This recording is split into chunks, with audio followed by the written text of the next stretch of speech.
नमस्कार दोस्तों। आज हम लोग पढ़ने चल रहे हैं भारतेंदु हरिश्चंद्र का योगदान।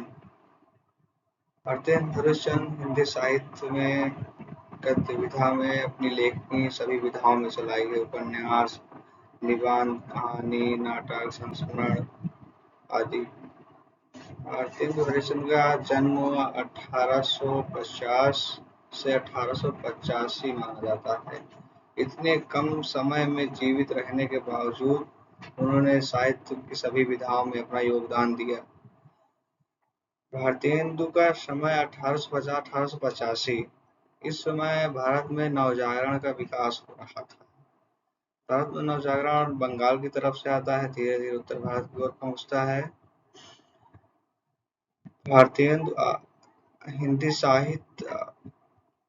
हिंदी साहित्य के युग प्रवर्तक माने जाते हैं। भारतेंदु से पहले गद्य विधा जो साहित्य की रचनाएं हो रही थी वह रीतिकाल था। रीतिकाल की दरबारी और श्रृंगारी विलासिता से निकलकर साहित्य को जनमानस की समस्याओं और राष्ट्रीय चेतना से जोड़ने का श्रेय अकेले भारतेंदु को जाता है। उससे पहले नक्शिक वर्णन, राजा रानियां, दरबारी कवियों का अपने राजाओं का अतिशयोक्ति अलंकारिक रूप से उनका अतिशयोक्ति चर्चाएं उनकी व्याख्या करता था। किंतु भारतेंदु जब साहित्य में आते हैं तब उसे आम जनमानस के रूप में साहित्य को लिखते हैं रचना। भारतेंदु हिंदी गद्य का परिमार्जन और भाषा संस्कार। भारतेंदु से पहले भाषा हिंदी साहित्य में ब्रज के रूप में थी। अधिकतर ब्रज में रचनाएं हो रही थी, किंतु भारतेंदु मंडल के सभी कवियों ने भाषा हिंदी और ब्रज दोनों मिला के मिश्रित भाषा का प्रयोग किया। भारतेंदु से पूर्व जो गद्य की विधा स्थिति थी वह राजा शिव प्रसाद हिंद उर्दू प्रधान लेखन कर रहे थे, तो वहीं दूसरी तरफ राजा लक्ष्मण सिंह अत्यधिक क्लिष्ट और संस्कृत की रचनाएं कर रहे थे। किंतु भारतेंदु व्यवहारिक आम भाषा बोलचाल की भाषा का अपने साहित्य में प्रयोग करते हैं। उन्होंने अधिकतर खड़ी बोली की रचनाएं की हैं। आचार्य रामचंद्र का कथन है कि हिंदी गद्य को एक सुव्यवस्थित, सुंदर और चंचल रूप देने का श्रेय भारतेंदु जी को है। यह कथन आचार्य रामचंद्र स्वरूप हिंदी साहित्य का इतिहास 1929 में प्रकाशित उसमें कोट किया गया है। भारतेंदु का बहुत अधिक योगदान हिंदी पत्रकारिता में है। भारतेंदु ने अधिकतर 3 पत्रिकाओं का प्रकाशन किया। कवि वचन सुधा 1868, हिंदी मैगजीन हरिश्चंद्र मैगजीन 1873, बाल बोधिनी 1874। यह हिंदी की पहली ऐसी पत्रिका थी जो पूरी तरह से महिला सशक्तिकरण और स्त्रियों की शिक्षा के लिए समर्पित थी।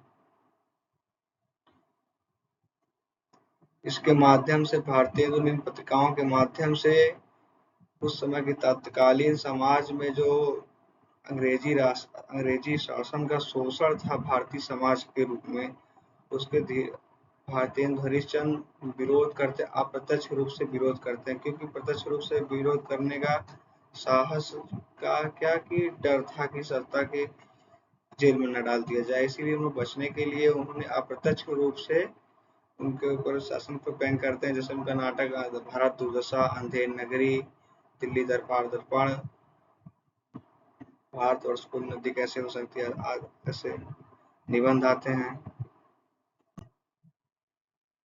राष्ट्रीय चेतना, नवजागरण और समाज सुधार।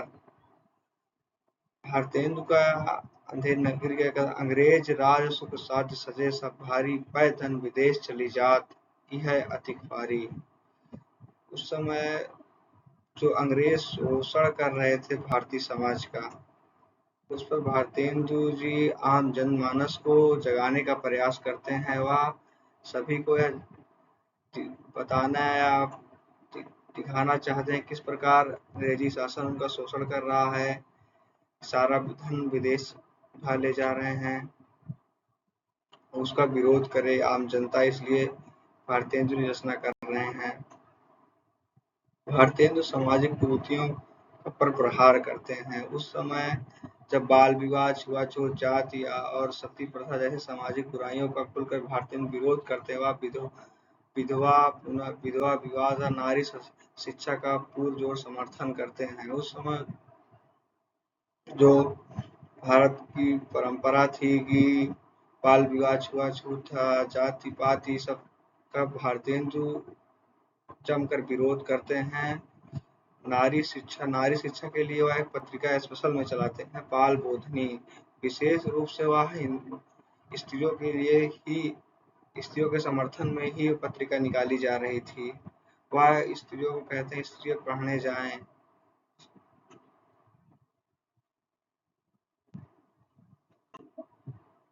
हिंदी नाट्य विधा और आधुनिक रंगमंच की स्थापना। भारतेंदु जी से पहले हिंदी में आधुनिक नाटकों की पूरी तरह अभाव था। उन्होंने स्वयं नाटक लिखे, उनका निर्देशन किया और उनमें अभिनय भी करते थे। भारतेंदु से पहले नाटक जो एप्टा की स्थापना थी। एप्टा पारसी रंगमंच थिएटर था।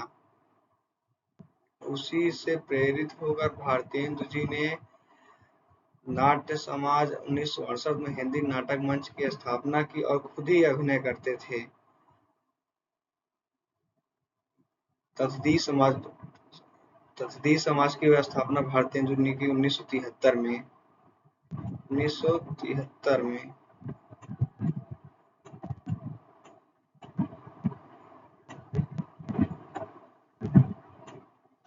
भाषा और साहित्य के प्रचार के लिए,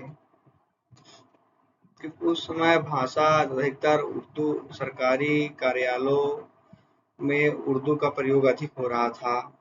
इसीलिए भारतेंदु ने समाज की स्थापना कर भारत को हिंदी को राष्ट्रीय भाषा बनाने के लिए उन्होंने हिंदी खड़ी बोली के विकास में अपना महत्वपूर्ण योगदान दिया। और भारतेंदु मंडल के जो कवि थे साथ, उनसे भी उन्होंने आग्रह किया कि हिंदी खड़ी बोली में अधिकतर रचनाएं करें और हिंदी को एक राष्ट्रीय भाषा के रूप में उसको अग्रसर किया।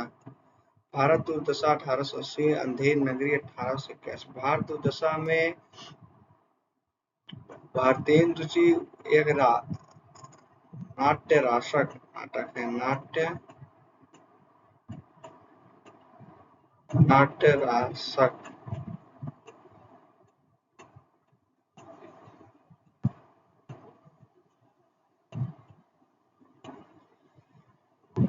यह नाटक में भारतेंदु यह चित्र दिखाते हैं कि भारत की क्या से क्या हो गए। मतलब है कि भारत गुप्त काल में जो स्वर्ण युग के नाम से जाना जाता था, सोने की चिड़िया कहा जाता था एक समय भारत, वह भारत की यह दुर्दशा कैसे हो गया। भारत की यह दुर्दशा है कि अंग्रेज शोषण कर रहे हैं उसका, आम जनमानस बस वही देख रहे हैं। तो उसका भारतेंदु जी भारत दुर्दशा नाटक में विस्तृत चर्चा करते हैं और बताते हैं क्या क्या कारण है कि भारत देश आज पीछे होता चला जा रहा है। उसमें क्रम से भारत दुर्दय, रोग, आलस्य सभी एक क्रम से आते हैं और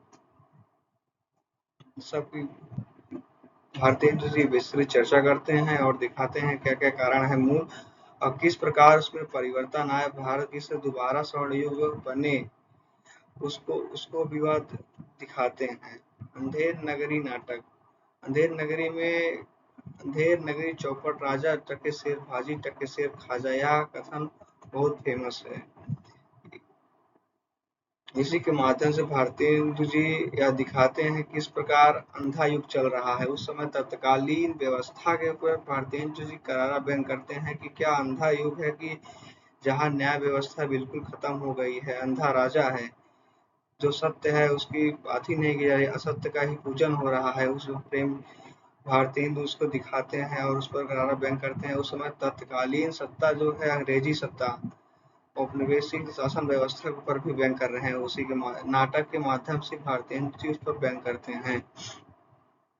भारतेंदु जी अपने निबंधों में भी भारतवर्ष की कैसे उन्नति हो सकती है, यह 1884 में बलिया में एक भाषण भारतेंदु ने दिया, किस प्रकार भारत की उन्नति हो। तो भारतेंदु जी बताते हैं सब उन्नति का मूल है धर्म को बताते हैं, सब उन्नति का मूल है धर्म। किस प्रकार अपने धर्म को बचाए रहकर ही अपने देश की उन्नति धर्म भाषा से ही उन्नति हो सकती है। भारतेंदु जी भारतीय जनता को एक डिब्बे के समान बताते हैं उस निबंध में, कि भारतीय जनता जो है लोग हैं उनमें शक्ति क्षमता तो बहुत है, किंतु उनको एक इंजन की वो एक डिब्बे के समान है, तो उनको एक इंजन ठेलने वाला चाहिए। उनके अंदर क्षमताएं बहुत है पर उनको कोई मार्गदर्शक नहीं मिल पा रहा है, इसलिए उनकी क्षमताएं व्यर्थ चली जा रही हैं। इस प्रकार भारतीय जी बताते हैं कि भारतीय लोगों को एक कोई मार्गदर्शक चाहिए तो बहुत आगे जा सकते हैं। भी भारतीय संस्कृति भारत देश का बहुत अधिक विकास होगा। और यह बताते हैं कि सब सब एक उसमें कोटेशन आता है कि अजगर करे न चाकरी, पंछी करे न काम, दास मलुक कह गए सबके दाता राम। यह मलुक दास का कथन एक कोट भारतेंदु हरिश्चंद्र भारतवर्ष की उन्नति कैसे हो सकती है उसमें करते हैं। इनके माध्यम से बताते हैं कि भारतीय जनता जो है वो सो रही है, कुछ काम करना नहीं चाहती है, बस वो बैठे बैठे खाना चाहती है, बस और कुछ नहीं। यह बताते हैं भारतेंदु जी। यह बताते हैं कि अंग्रेजी लोग जो हैं जो रिक्शा भी चला रहे हैं, लेकिन वो अगर वो बैठेंगे तो एक पेपर पढ़ लेंगे अपनी जानकारी के लिए, अपने देश की जानकारी के लिए। तो भारतीय लोग जो है वह मजदूरी कर रहा है तो मजदूरी ही करेगा, उसे व्यवस्था से कोई मतलब नहीं है। वह प्रेमचंद उस समय भारतेंदु यह दिखाते हैं कि किस प्रकार हमें जागरूक रहना चाहिए, भले से रिक्शा चालक हो या कोई भी हो या मजदूर ही क्यों हो, लेकिन उसे अपने देश संस्कृति परंपरा को नहीं भूलना चाहिए और हमेशा जागरूक रहना चाहिए और अपने देश के लिए हमेशा अपने मर मिटने योगदान देना चाहिए। धन्यवाद दोस्तों। तो कमियां रह गई बताइएगा, लाइक और सब्सक्राइब कर दीजिए।